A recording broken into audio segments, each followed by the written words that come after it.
بسم اللہ الرحمن الرحیم۔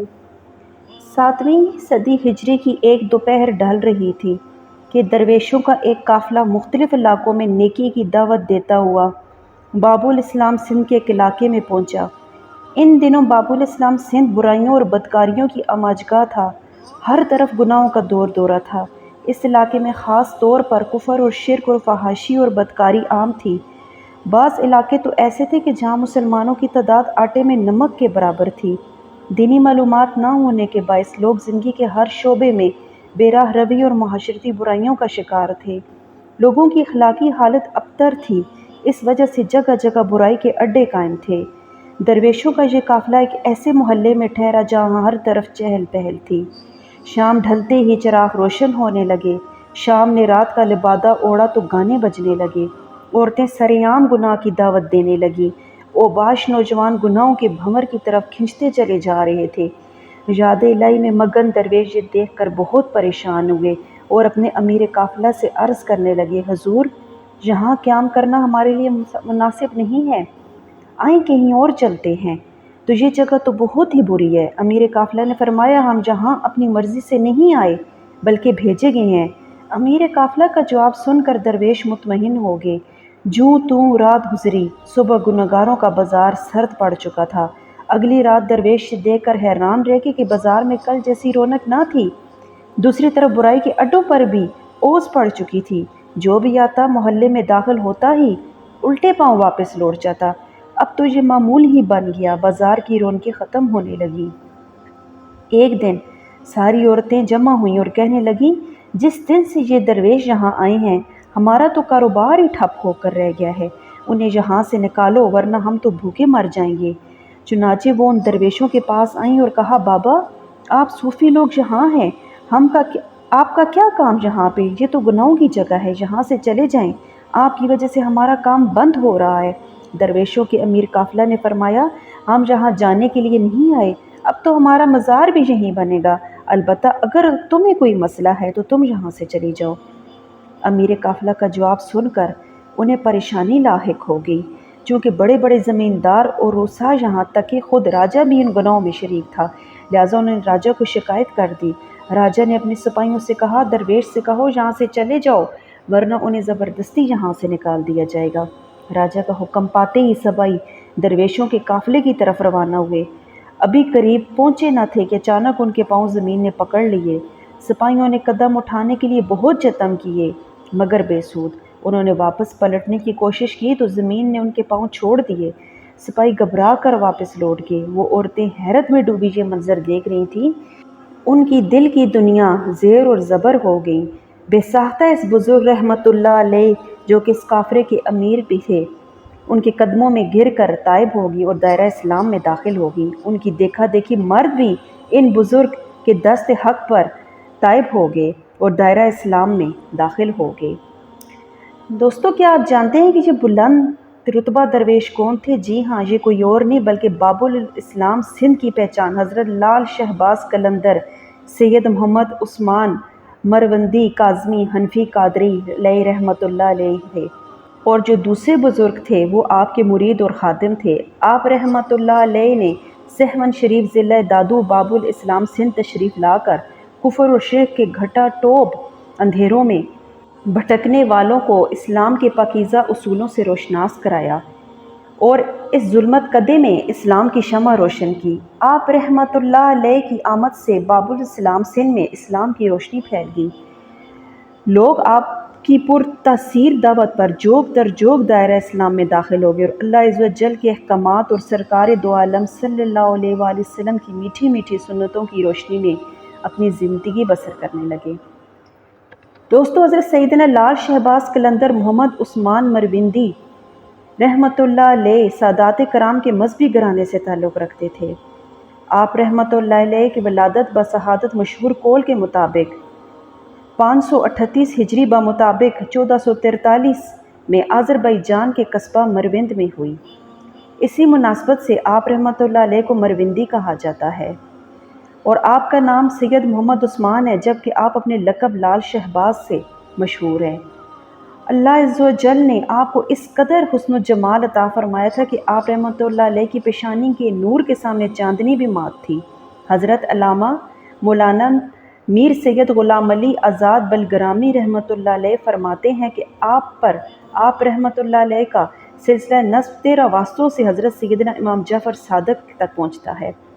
آپ رحمۃ اللہ علیہ کا سلسلہ نسب یوں ہے: سید عثمان مروندی بن سید کبیر بن سید شمس الدین بن سید نور شاہ بن سید محمود شاہ بن سید احمد شاہ بن سید ہادی بن سید مہدی بن سید منتخب بن سید غالب بن سید منصور بن سید اسماعیل بن سیدنا امام محمد بن جعفر صادق رضی اللہ تعالیٰ عنہ ہیں۔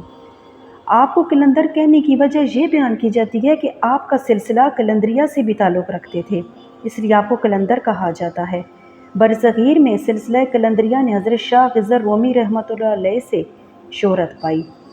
آپ رحمۃ اللہ علیہ کا چہرہ انور پر لال رنگ کے قیمتی پتھر لال کی مانند سرخ کرنیں پھوٹتی محسوس ہوتی تھی۔ اسی مناسبت سے آپ رحمۃ اللہ علیہ کو لال کے لقب سے مشہور ہوئے، جبکہ شہباز کا لقب بارگاہ امام حسین رضی اللہ تعالیٰ عنہ سے عطا ہوا۔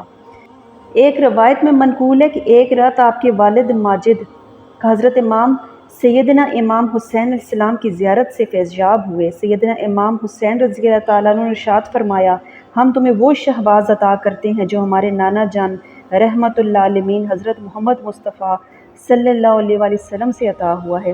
اس بشارت کے بعد حضرت لال شہباز قلندر کی ولادت ہوئی اور آپ بلائیت کے اعلیٰ مرتبے پر فائز ہوئے۔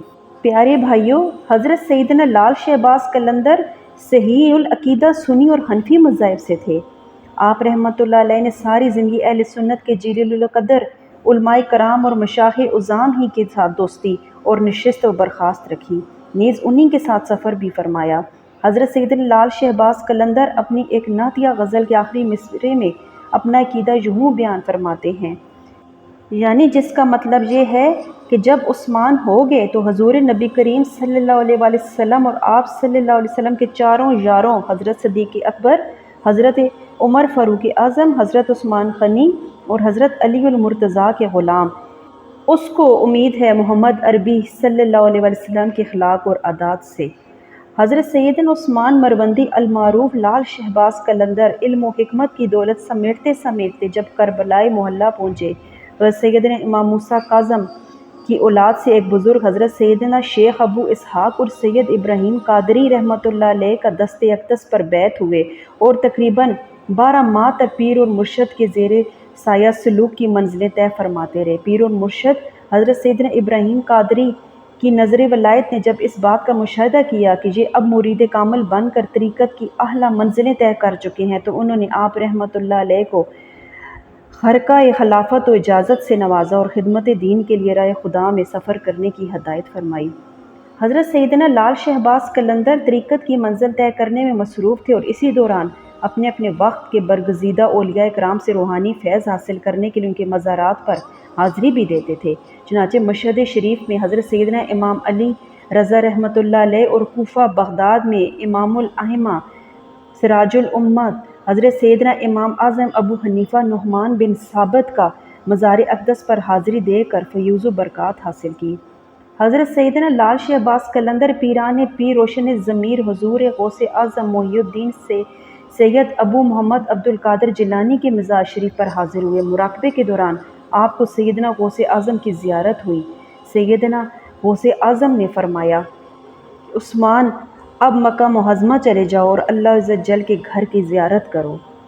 چونکہ حج کے ایام قریب تھے لہٰذا احرام باندھا اور چل پڑے۔ حضرت سیدنا لال شہباز قلندر پر اللہ عز و جل کا خوف غالب تھا، یہاں تک کہ آپ رحمۃ اللہ علیہ سفر حج پر روانہ ہوئے تو اللہ عز و جل کی خفیہ تدبیر کا خیال آیا۔ آپ رحمۃ اللہ علیہ یوں فکر مدینہ فرمانے لگے: اے عثمان، تم سواری پر سوار حج بیت اللہ کا لیے جا رہے ہو، ان قریب تمہارا جنازہ بھی روانہ ہوگا، تم نے آخرت کے لیے کیا توشہ تیار کیا ہے؟